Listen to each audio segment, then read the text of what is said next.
Halo Sobat Dunia Seribu Besar, semoga Sobat selalu diberi kesehatan, panjang umur, dan rizki yang melimpah, amin. Sebelum masuk ke alur ceritanya, jangan lupa dukung channel ini ya dengan klik subscribe, like, komen, dan share, terima kasih. Mari kita lanjutkan perjalanan, Li Qiye. Saya tidak tahu jawabannya karena saya hanya mendengar kabar dari Jenderal Tepi Barat. Guo Cheng berkata, semua orang tinggal di kota Dao Abadi termasuk Kaisar Abadi Buzan dan Kaisar Abadi Fei Yang.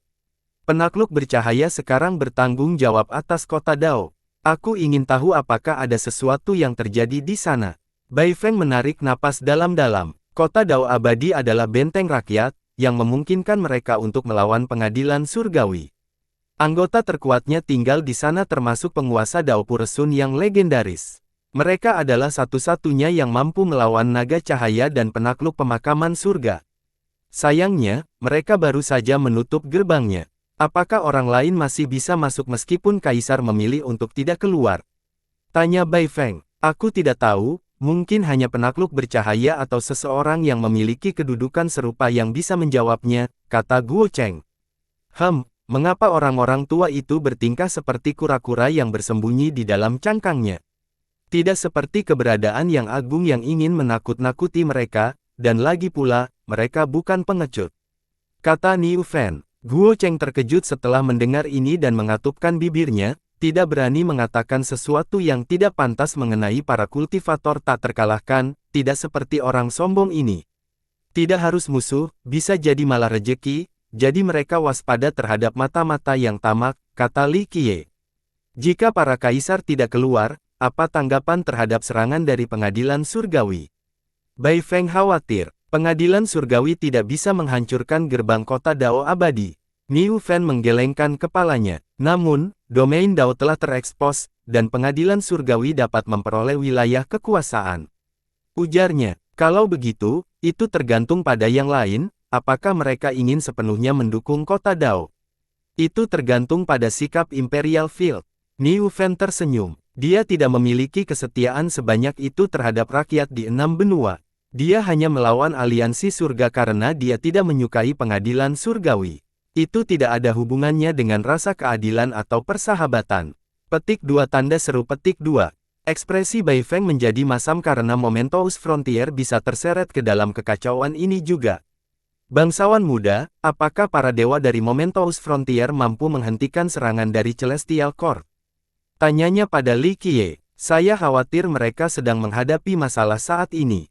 Menghentikan pengadilan surgawi akan sulit. Li Qiye menggelengkan kepalanya. Aku yakin Celestial Court akan memanfaatkan ini. Meskipun diperlakukan sebagai makhluk abadi di tanah kelahirannya, dia tidak ada apa-apanya di hadapan raksasa yang dikenal sebagai Celestial Court. Mobilisasi akan menjadi hal yang baik, akan lebih merepotkan jika mereka juga menutup gerbangnya. Li Qiye tersenyum. Haha, aku setuju. Niu Fen berkata dengan gembira, pengadilan surgawi tidak terbatas, bayangkan harus menemukan kura-kura tua itu di gua mereka, satu persatu.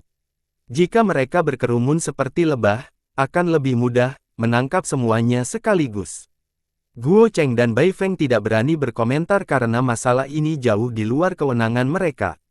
Para peri dan dewa abadi, kota pohon cendekiawan ada di depan, dan merekalah yang paling menderita akibat bencana, kata Guo Cheng.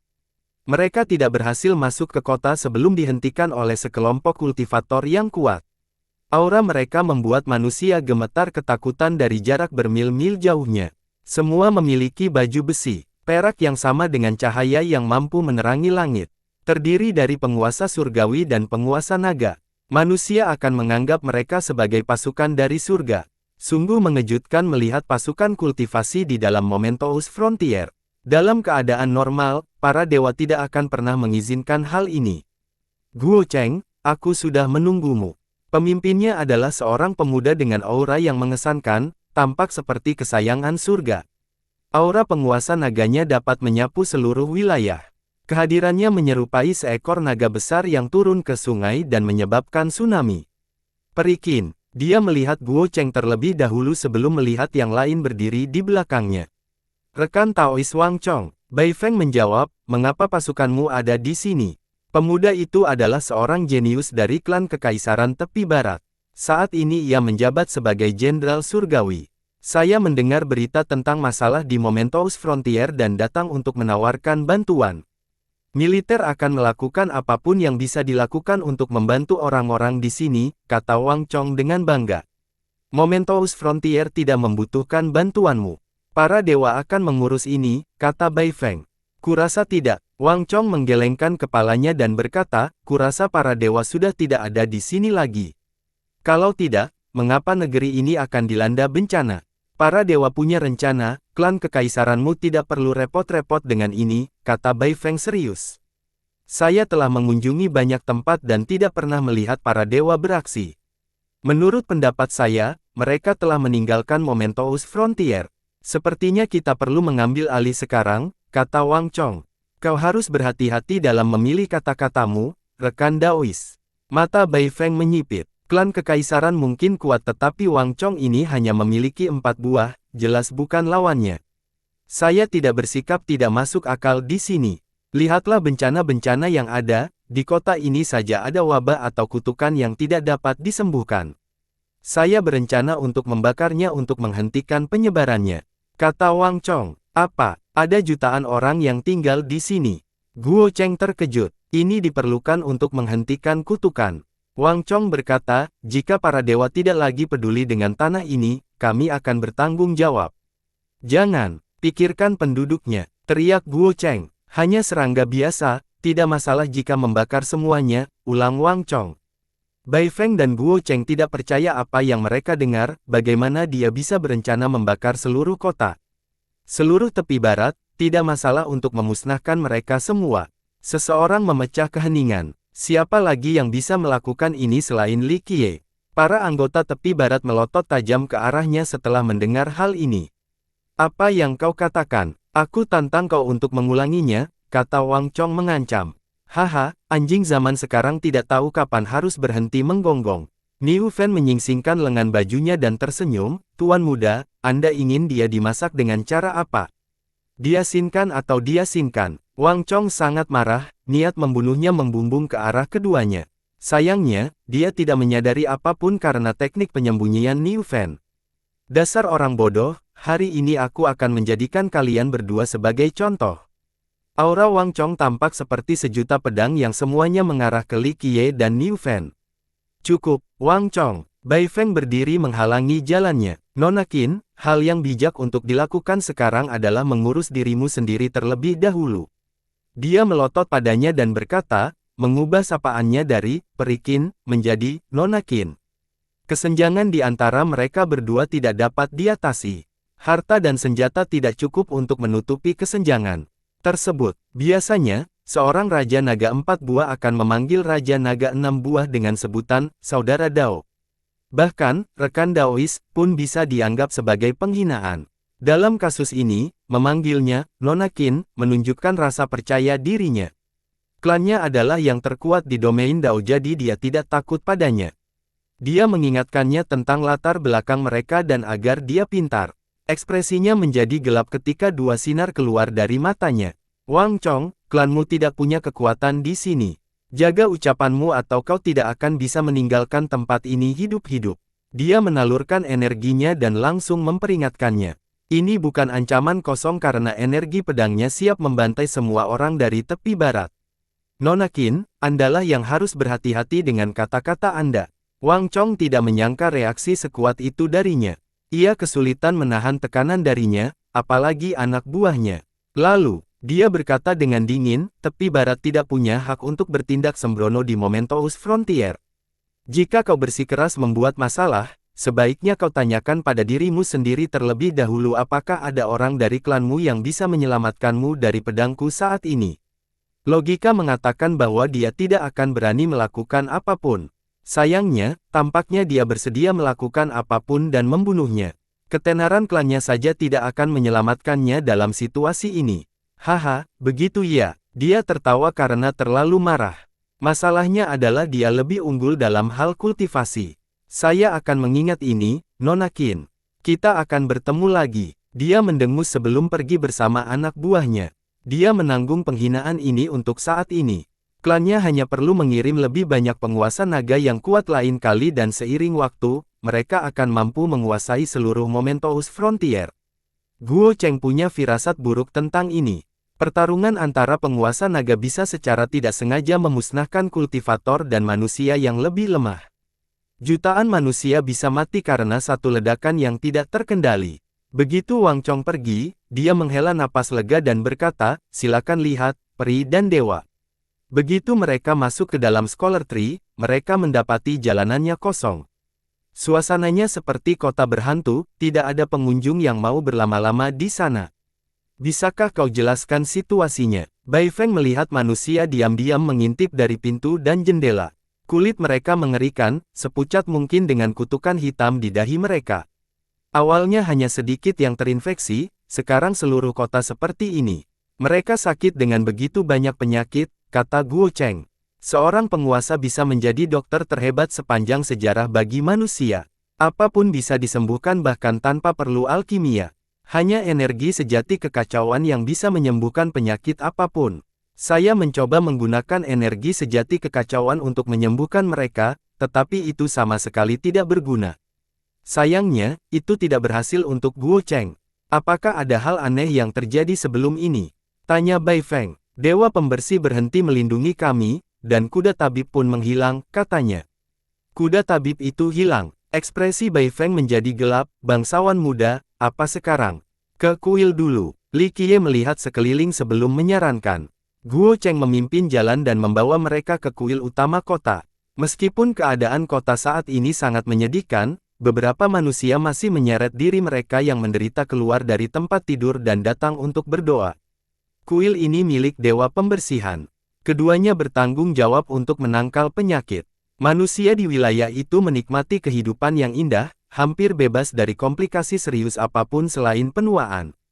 Meskipun kuil itu masih ada di sana bersama patung-patungnya, wabah misterius menghancurkan kota dan penduduknya, mengajari mereka arti keputusasaan. Satu patung seluruhnya berwarna hitam dan menggambarkan seorang pemuda dengan raut wajah yang samar-samar, tampak agak misterius.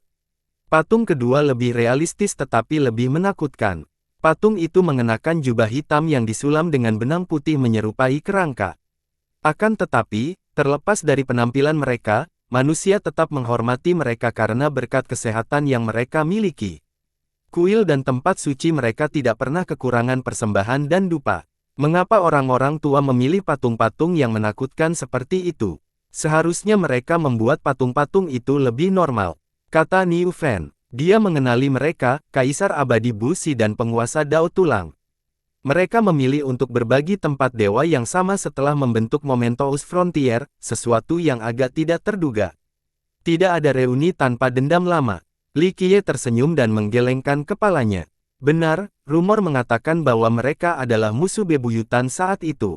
Niu Fen terkekeh. Para dewa itu bukan sesama anggota sekte.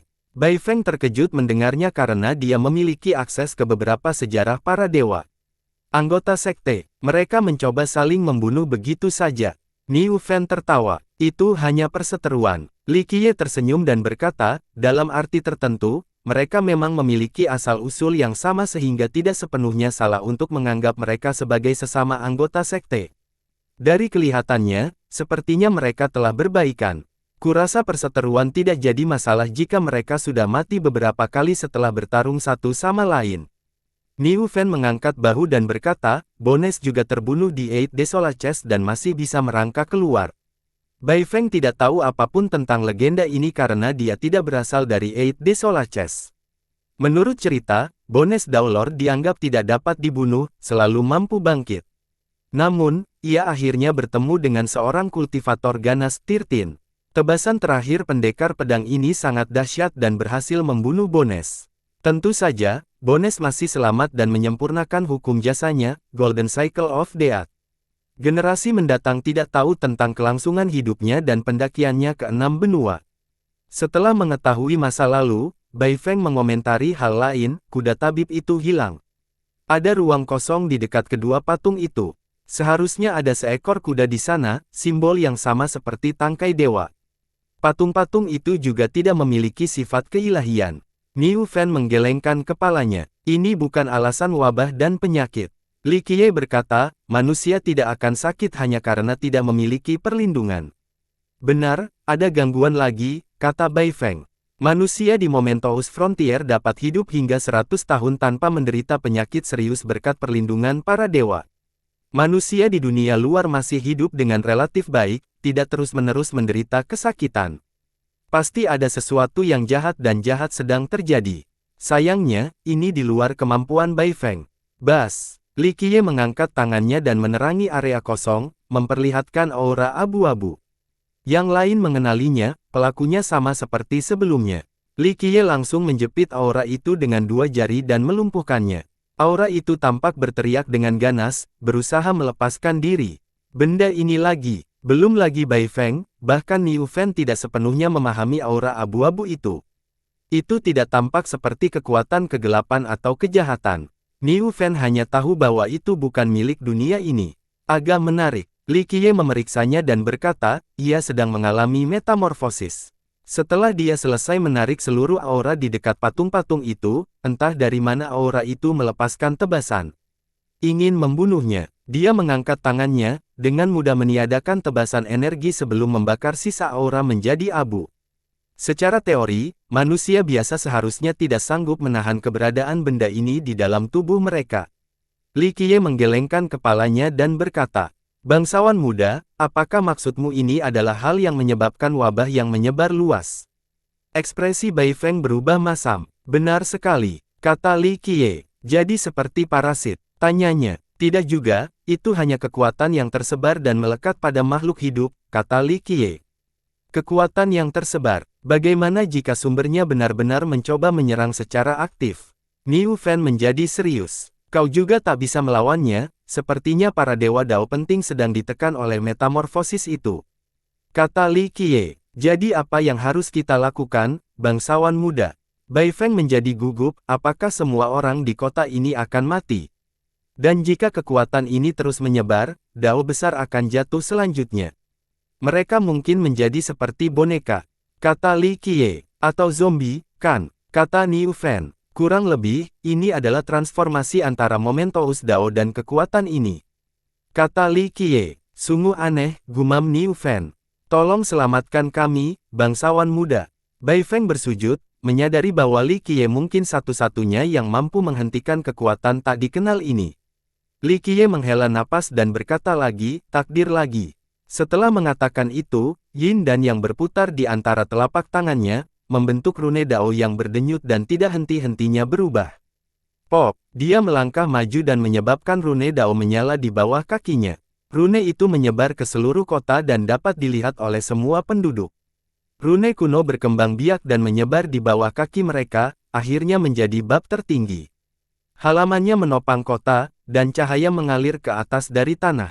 Zas! Begitu cahaya Dao menembus setiap inci tanah dan ruang, mereka mulai memasuki tubuh manusia. Apa yang terjadi? Mereka menjadi bingung setelah merasakan sesuatu mengalir di dalam daging dan tulang mereka. Ah! Gelombang rasa sakit menyebabkan mereka berteriak kesakitan dan berguling-guling di tempat tidur atau lantai. Manusia biasa kesulitan bertahan karena ini seperti organ dalam mereka dijepit pengait dan ditarik keluar. Akhirnya, cahaya itu keluar dari tubuh mereka, membawa serta helai-helai abu-abu. Rasa sakit segera hilang dan penyakit mereka pun hilang. Mereka mendapati diri mereka dalam kondisi sehat kembali. Adapun untaian abu-abu yang tak terhitung jumlahnya, mereka tidak punya tempat untuk bersembunyi. Mereka yang bertindak sebagai parasit pada manusia atau makhluk lain atau bahkan hanya tanah diseret keluar oleh bab tertinggi. Boom! Untaian-untaian abu-abu itu menyatu seolah-olah menyadari sepenuhnya bahayanya. Gabungan itu melompat ke udara, ingin melarikan diri. Sayangnya, seluruh kota ditutupi oleh penghalang yang dibentuk oleh bab tertinggi. Penghalang itu menabrak penghalang rahasia dan tidak dapat menembusnya. Dentang, ledakan itu berubah menjadi sinar tajam, ingin memotong celah.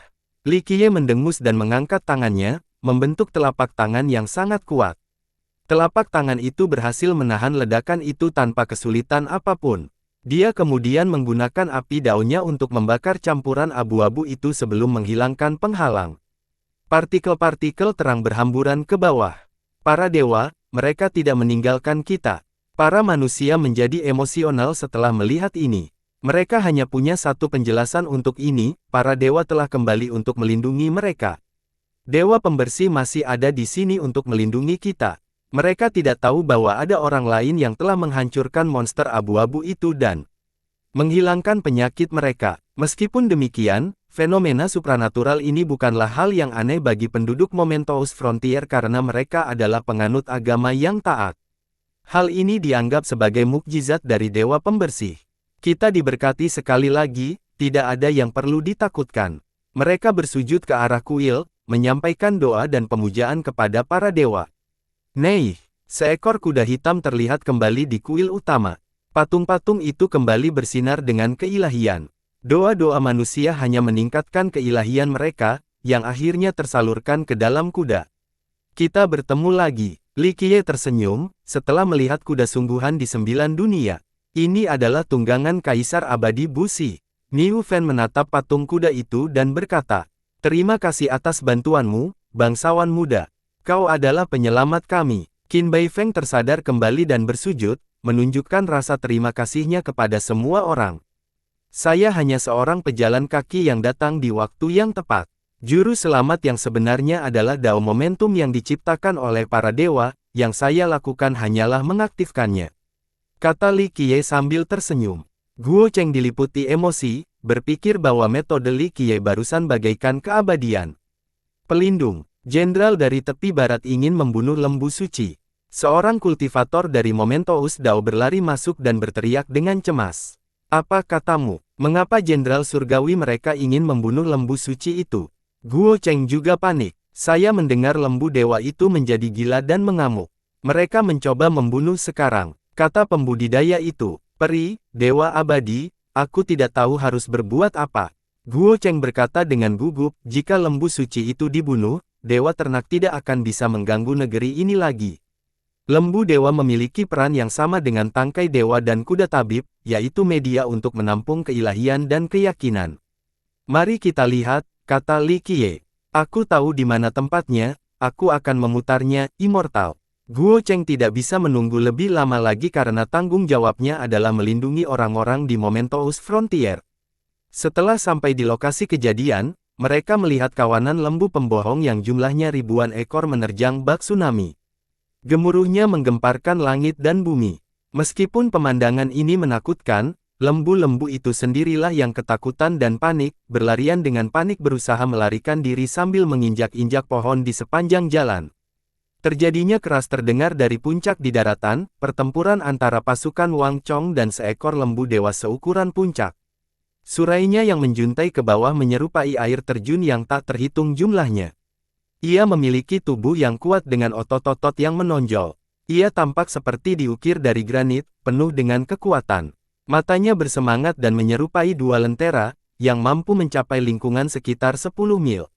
Sepasang tanduknya bersinar keemasan dan dipenuhi dengan keilahian. Sayangnya, makhluk itu terinfeksi oleh helai-helai abu-abu yang menggeliat seperti belatung. Tentara itu juga penuh luka, tampak lemah dan hampir kalah. Di sisi lain, pasukan Wang Chong memiliki moral yang tinggi. Dia berseru dengan penuh semangat, tampak penuh percaya diri.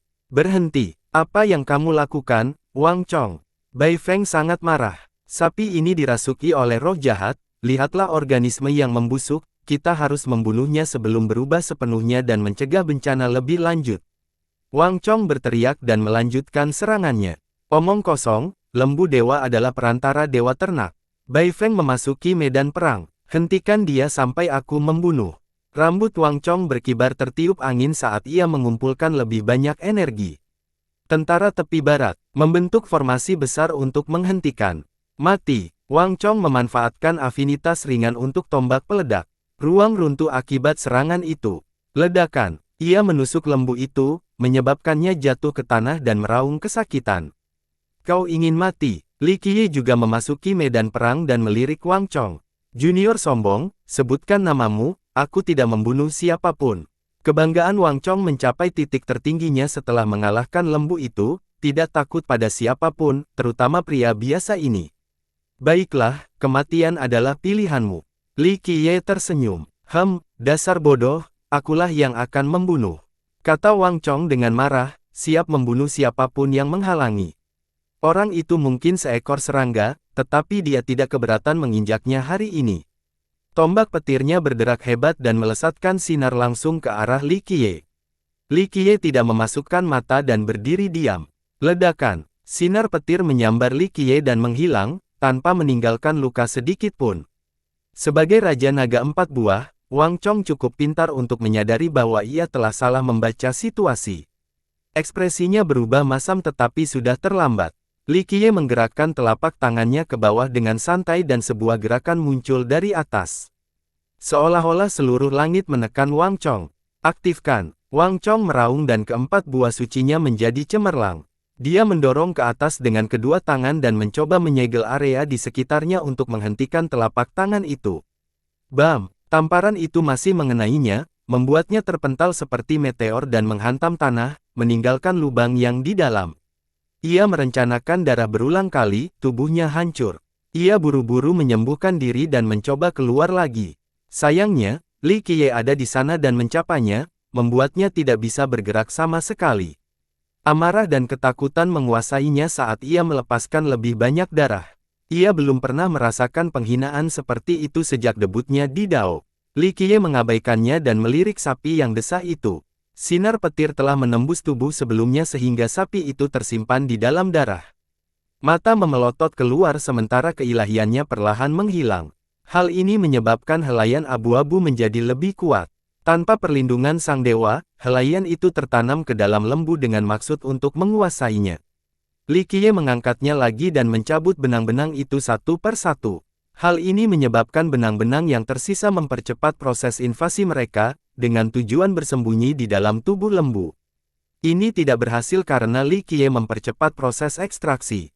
Beberapa orang mengubah metode mereka dan memutuskan untuk berkumpul bersama, menembakkan sinar yang kuat ke kepalanya. Dia menggunakan api daunnya lagi yang tampaknya cukup efektif melawan entitas yang tidak diketahui. Dia kemudian menggunakan cahaya primordialnya dan menghasilkan lembu tubuh yang membusuk, menjahit luka-lukanya dan membangun kembali daging dan ototnya. Saat memulai proses penyembuhan pada lembu, dia mengalihkan perhatiannya kembali ke Wang Chong dan meraih 4 buah sucinya. Apa yang kau lakukan? Wang Chong panik. Bukankah sudah jelas? Sapi ini sedang sekarat dan kedalaman buah suci dapat menyelamatkannya. Li Qiye berkata dengan santai. Kau, Wang Chong menjadi pucat karena ngeri dan memuntahkan darah. Kultivasinya akan hancur jika buahnya habis. Dia tidak ada bedanya dengan manusia biasa. Terlebih lagi, mengingat kondisinya yang hancur, kemungkinan besar dia akan mati setelahnya. Klan Kuti tidak akan membiarkan ini begitu saja tanpa hukuman. Dia gemetar karena seorang Raja Naga masih takut dengan pukulan kematian. Klanmu, Li Qiye memutuskan untuk menghiburnya. Tepi barat, klan terhebat di domain Dao. Kita punya 6 Kaisar Agung dan 24 penguasa naga. 9 legiun juga. Bunuh aku dan mereka akan memusnahkan klanmu. Wang Chong tidak menyadari seringai sarkastis di wajah Li Qiye. Belum pernah mendengarnya. Li Qiye menjawab dan menggenggam keempat buah suci itu. Tidak, dia merasa tidak mungkin klannya akan gagal mengintimidasi seseorang mengingat kekuatan dan pengaruhnya saat ini. Tentu saja, alasan sebenarnya untuk posisinya adalah karena Kaisar kuno tidak ingin memperluas faksi dan klan mereka sendiri. Mereka telah hidup cukup lama untuk melihat sekte lama dan orang-orang yang mereka cintai musnah seiring berjalannya waktu. Tidak ada alasan untuk memulai dan merasakan sakitnya perpisahan lagi. Lebih jauh lagi, mereka lebih memilih untuk bergabung dengan kota Dao Abadi. Sekarang, dengan kota Dao Abadi yang tertutup dari dunia luar, klan Kekaisaran Tepi Barat menjadi harimau di gunung. Sayangnya bagi Wang Chong, ia tidak selamat dari proses pemindahan. Kakinya terangkat sekali saat ia berteriak dan memulai perjalanan berikutnya. Sementara itu, King Baifeng menyapu pasukan dengan pedangnya, kepala-kepala berguling di tanah seperti semangka. Meskipun pasukan ini relatif kuat, tidak ada yang bisa menghentikan penguasa naga 6 buah. Setelah membunuh komandan utama, dia menunjukkan belas kasihan dan tidak mengejar para penyintas yang melarikan diri. Li Qiye dengan mudah menghancurkan buah-buahan itu dan menyegel esensinya, memulai proses derivasi. Energi sejati dan kekuatan Dao kekacauan berubah menjadi cahaya berdenyut dalam genggamannya sebelum mengambil bentuk cair. Ia menjadi cemerlang seperti bintang-bintang di malam hari, penuh dengan kekuatan hidup dan misteri Dao. Ia meneteskan cairan itu pada lembu untuk memberinya makan. Zas! Luka sapi itu sembuh dengan cepat. Begitu cairan itu habis, makhluk itu menjadi baik-baik saja dan meraung penuh semangat ke langit. Sudah diselamatkan. Guo Cheng meneteskan air mata. Bai Feng sudah cukup kuat di matanya, tentu saja salah satu yang terkuat di Mementos Frontier. Dia tidak menyangka pemuda ini lebih menakutkan, mengalahkan seorang Raja Naga dengan sekali pukul seperti seekor lalat.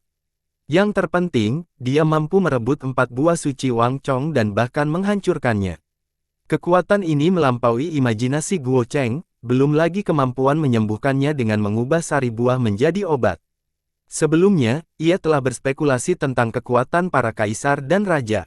Namun, hal itu tidak pernah mencapai level Li Qiye saat ini. Oleh karena itu, ia mengira bahwa Li Qiye adalah makhluk abadi yang sebenarnya makhluk yang hanya dapat ditemukan dalam legenda. Tidak apa-apa, Bai Feng menghela nafas lega karena dengan kematian sapi itu, Dewa Ternak harus menciptakan media baru untuk berdoa dan menyembah. Itu mungkin memerlukan waktu ratusan atau ribuan tahun. Tentu saja, periode ini hanya sekilas mata bagi para kaisar dan raja. Hal yang sama tidak berlaku bagi manusia yang rentang hidupnya hanya sekitar 1 abad. Di mana tuanmu, kakek Yusou? Niu Fen menamparkan kepala lembu itu dan berkata, aneh sekali, tidak ada satupun dari mereka yang kutemukan. Oh, sapi itu menjerit. Sepertinya ada masalah dengan para kaisar. Niu Fen menggelengkan kepalanya karena lembu itu tidak punya jawaban. Apakah mereka dibubarkan oleh entitas jahat itu? Bai Feng berkata dengan gugup, mungkin, atau situasi mengerikan lainnya. Jika tidak, mereka bukan tipe yang mengabaikan apa yang terjadi di Mementos Frontier, mereka sendiri pasti berada dalam masalah.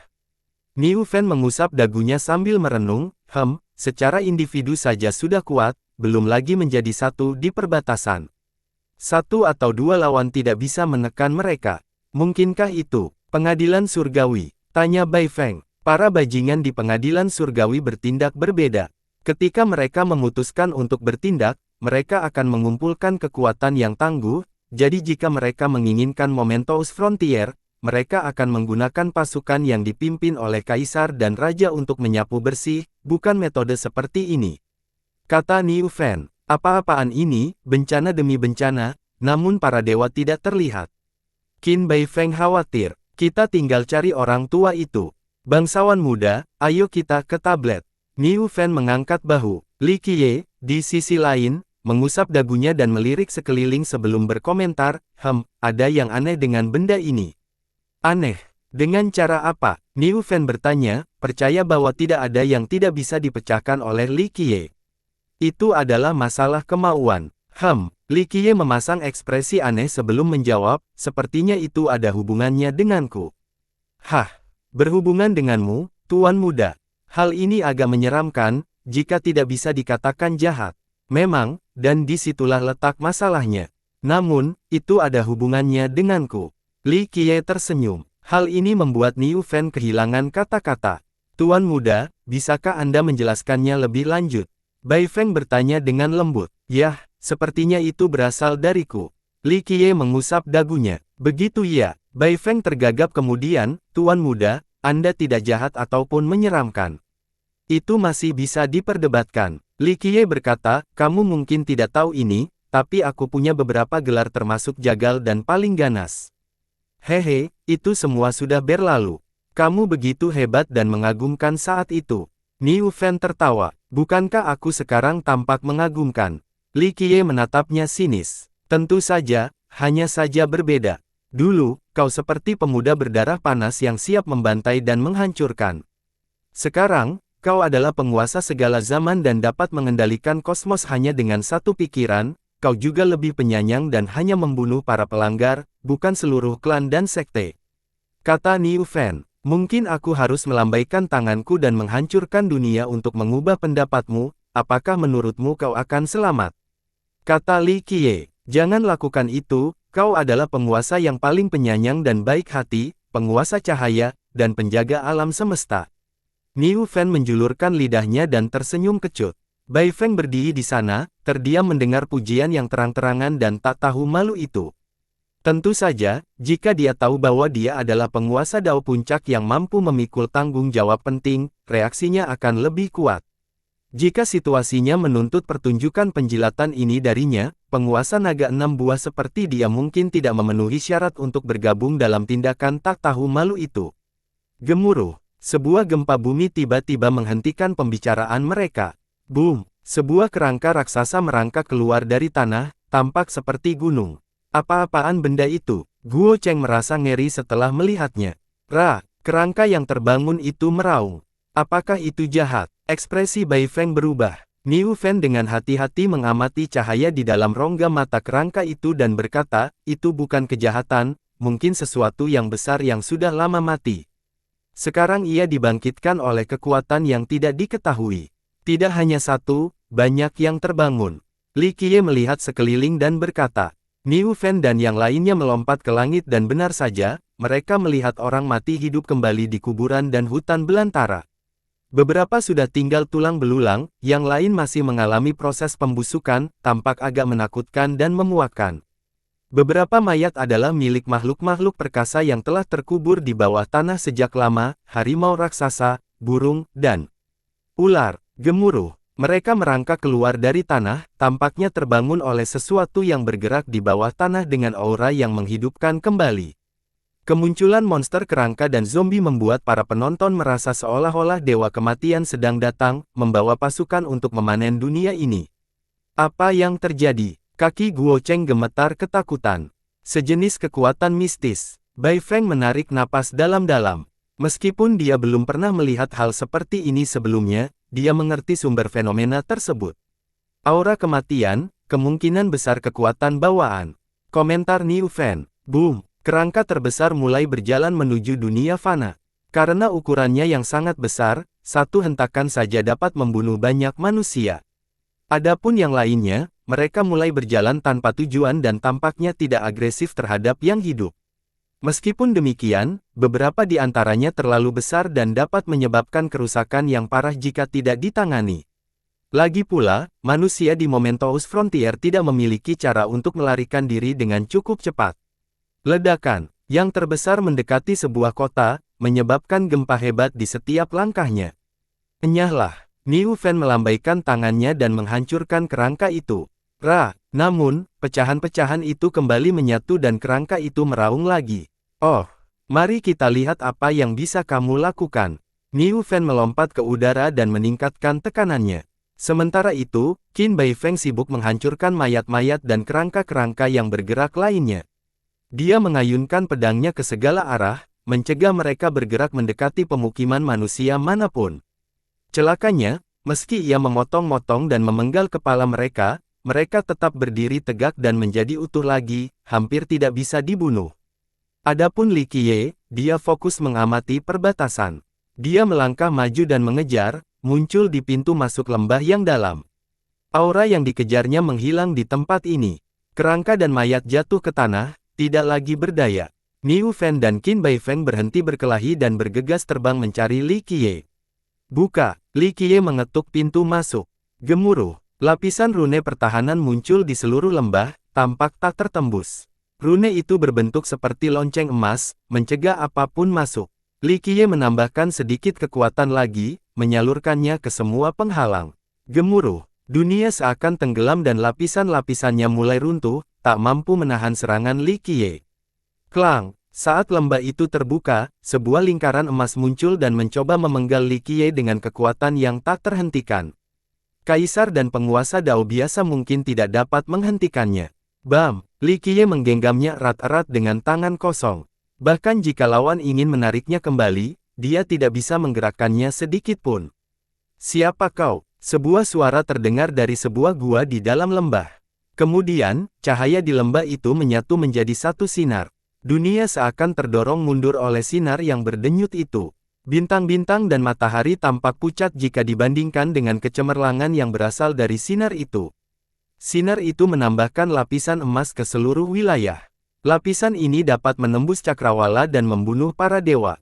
Li Qiye tidak mencoba menghalangi dan membiarkan sinar itu mengenai dadanya. Boom! Dampaknya mirip dengan ledakan sejuta bintang, tetapi tetap tidak dapat melukai Li Qiye.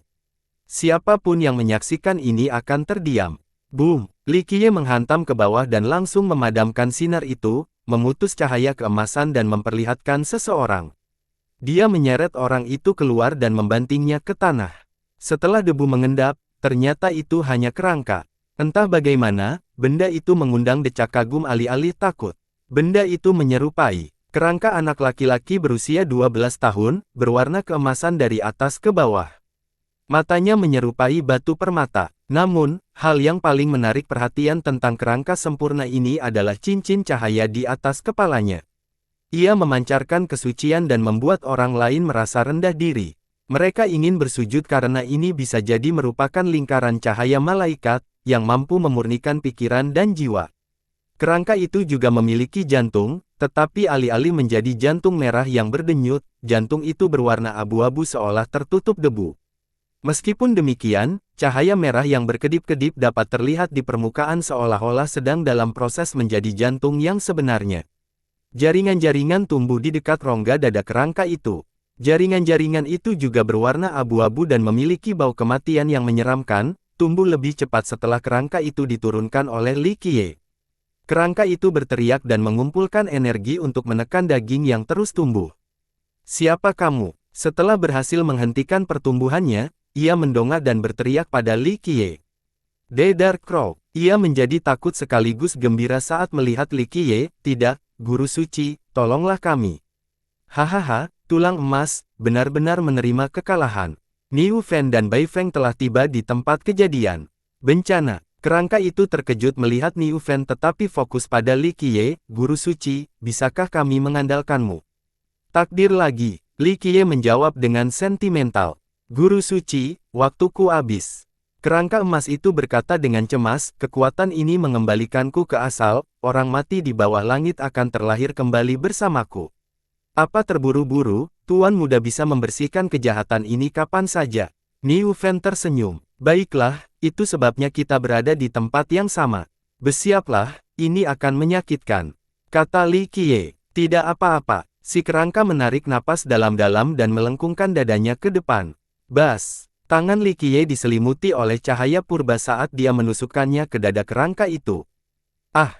Yang terakhir mengerang keras karena penderitaan yang tak tertahankan. Pop, Li Qiye dengan paksa meraih hati abu-abu itu, ingin menariknya keluar. Ah! Teriakan itu semakin keras saat kerangka itu menggertakkan giginya dan hampir jatuh ke tanah, ingin berguling-guling untuk mengurangi rasa sakit. Jantung itu mengeluarkan benang-benang abu-abu yang melilit tulang rusuk kerangka itu, tidak mau terputus. Daging abu-abu yang tumbuh juga menempel pada jantung itu. Bertahanlah. Li Qiye meninggikan suaranya dan memulai proses pencabutan, memaksa untaian itu melilit jari-jarinya. Benang-benang abu-abu itu telah menancap kuat di tulang dan dagingnya. Mencabutnya sama saja dengan dibedah dengan pisau. Pop, akhirnya, Li Qiye selesai mengeluarkan jantung dan daging yang terinfeksi. Kerangka emas itu jatuh ke tanah dan menghela napas lega. Potongan-potongan yang diekstraksi melepaskan untaian abu-abu yang melingkari tangan Li Qiye, dan malah tumbuh di sana.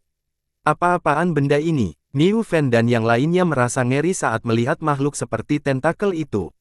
Segel, Li Qiye menggunakan hukum khusus untuk melumpuhkan segalanya sebelum membakarnya dengan api dao miliknya.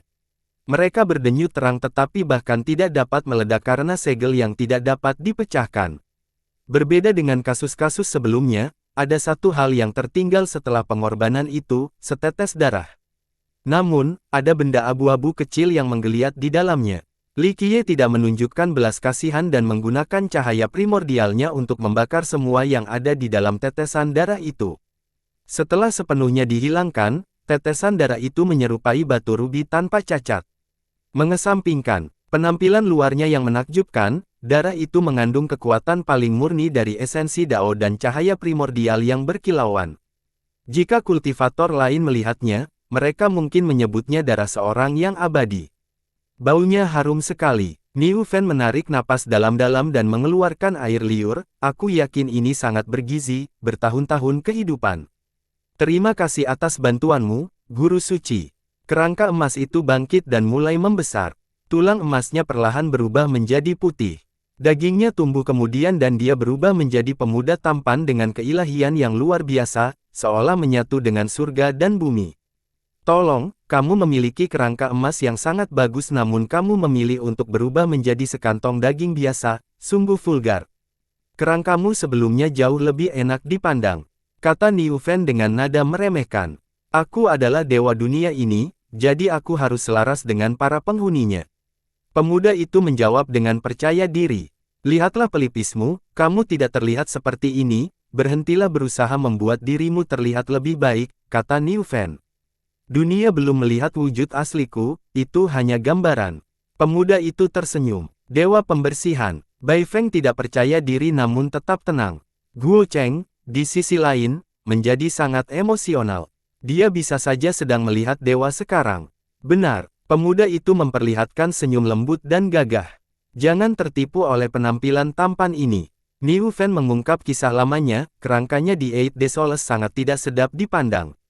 Ke-13 meninggalkan banyak lubang dan luka padanya. Pemuda itu tidak lain adalah Bones Daolord, salah satu dari dua dewa pembersih. Berbagai kisah diceritakan mengenai nasibnya setelah pertempuran dengan dewa ke-13. Guru suci, aku hampir tidak berhasil. Terima kasih. Bones mengabaikan Niu Fen dan membungkuk ke arah Li Qiye. Ini takdir, aku mengambil barangmu saat itu dan disinilah aku, menyelamatkan hidupmu. Li Qiye tersenyum. Itu sempurna. Bones menghargai cara kerja takdir dan membungkuk lagi. Li Qiye terkekeh dan melirik setetes darah di tangannya.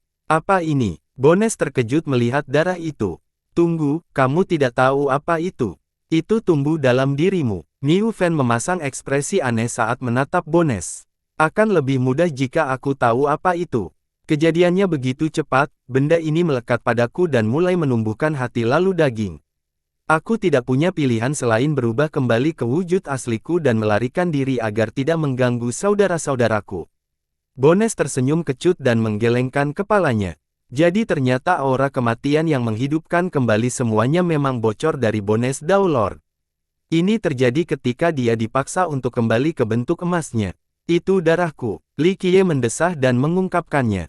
Apa? Niu Fen dan Bones berseru tak percaya. Ini darahmu, Tuan Muda. Niu Fen berkata, tidak mungkin, darahmu tidak mungkin memiliki aura jahat ini. Yah, tidak sepenuhnya jahat, ini bau darah. Tidak juga, ini sesuatu yang belum pernah terjadi sebelumnya. Itulah masalahnya, bukan kematian atau kejahatan, melainkan aura senjata. Pemiliknya sudah lama lapar, selama berabad-abad, maka muncullah auranya. Kata Li Qiye, mengapa darahmu muncul di sini, guru suci? Dan mengapa darahmu menyerbu tablet dan wilayah kita? Bones tidak dapat memberikan jawaban. Semuanya berasal dari cabang yang sama. Li Qiye berkata, tabletmu juga berasal dariku, itu berasal dari Desolate Wastelen dan aku menyempurnakannya dengan Grand Daoku kemudian. Begitu ya, tidak heran kita merasakan harmonisasi yang kuat dengan dunia selama penelitian kita. Itulah sebabnya kita menanamkan jalan agung yang agung ini ke tanah ini bersama dengan jati diri kita yang sebenarnya, yang berpuncak pada surga ini. Bones mengerti, di masa lalu, kelompoknya berkumpul di sini karena sebuah tablet tertentu.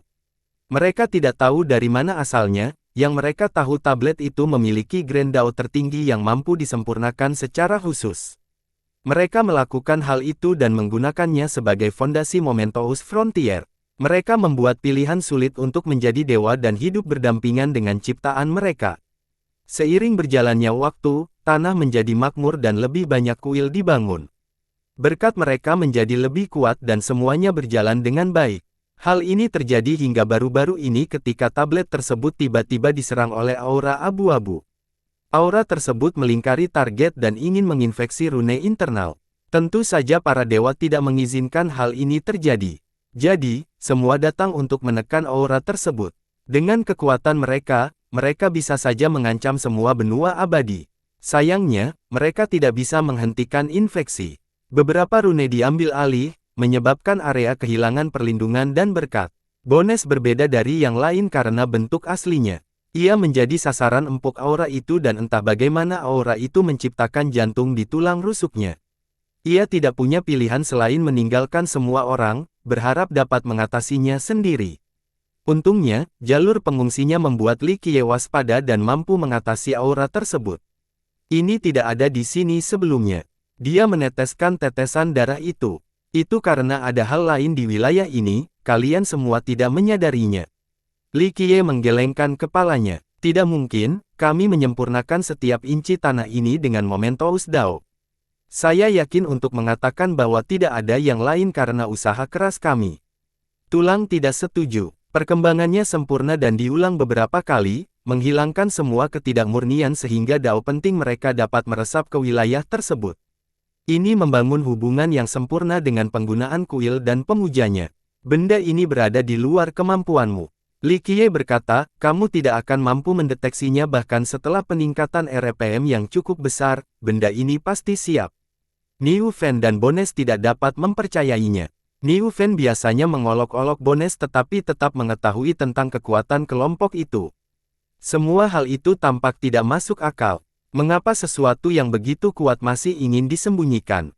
Bai Feng menjadi penasaran. Ia menjadi takut setelah dipukuli, kondisinya juga tidak bagus, kata Li Qiye. Jadi ini hanya kebetulan, tanya Niu Fen. Tidak juga, kemungkinan besar akan terselesaikan dengan Mementos Dao. Li Qiye menatap tetesan darah itu. Mengapa hal itu muncul sekarang? Tulang menjadi penasaran. Karena kalian semua telah melakukan pekerjaan yang baik, Mementos Frontier tumbuh lebih makmur bersama daunnya. Mungkin dia kehabisan tenaga, tapi sekarang, dia memberinya cukup makanan sehingga dia ingin mengambil alih tablet itu. Kata Li Qiye, bagaimana dengan darahmu, bangsawan muda? Bai Feng bertanya dengan polos. Karena itu adalah senjata, kata Li Qiye. Niu Fen dan Bones langsung memahami pemaknaannya. Seharusnya tidak ada di sini. Niu Fen menarik napas dalam-dalam. Ya, jatuhlah ke dunia ini. Li Qiye tersenyum. Saat bencana besar, tulang melirik ke langit. Sayang sekali, aku tidak mendapatkan sesuatu yang baik saat itu, kata Niu Fen. Betapa serakahnya, kau seharusnya bersyukur karena selamat dari cobaan ini.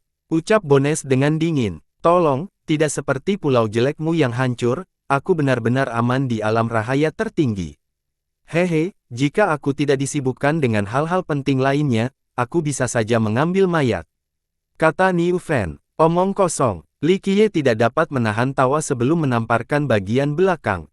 Kepalanya, saat ini kau tidak dapat menerima mayat, apalagi dirimu di masa lalu, siput kecil. Bersambung.